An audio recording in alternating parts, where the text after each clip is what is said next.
Des camions à perte de vue, presque à l'arrêt.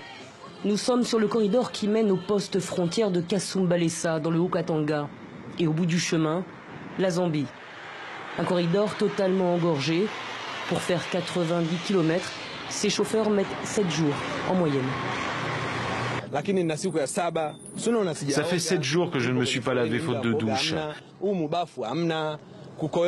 Même si tu veux uriner, tu ne sais pas où le faire. Mais si tu le fais dans ces canalisations, les militaires t'arrêtent et te demandent 20 voire 30 dollars.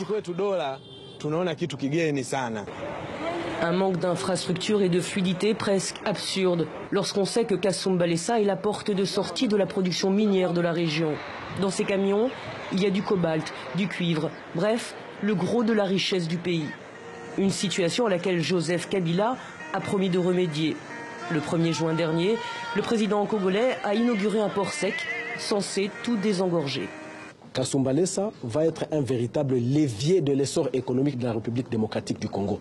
C'est comme tout port, la construction d'un port génère en fait des dividendes et des retombées sur tous les plans. Et donc ce sera aussi le cas pour le port sec de Kasumbalesa. Des retombées économiques donc. Mais quid de la lutte contre la corruption endémique à ce poste frontière?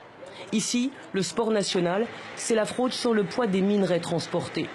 Le gouvernement avait pourtant installé des ponts à bascule censés peser au gramme près la cargaison de chaque camion. Mais depuis 3 ans, ils sont en panne, selon la Ligue congolaise de lutte contre la corruption.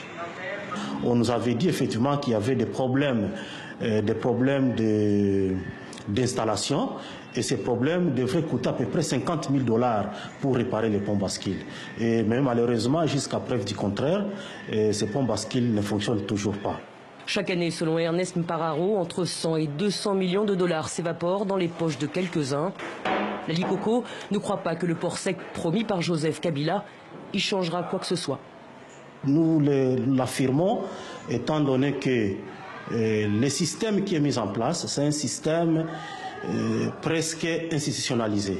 Ce sont les autorités locales ou les autorités provinciales ou les autorités nationales qui sont impliquées dans cette fraude ou dans la corruption au poste frontalier de Kasumbalesa.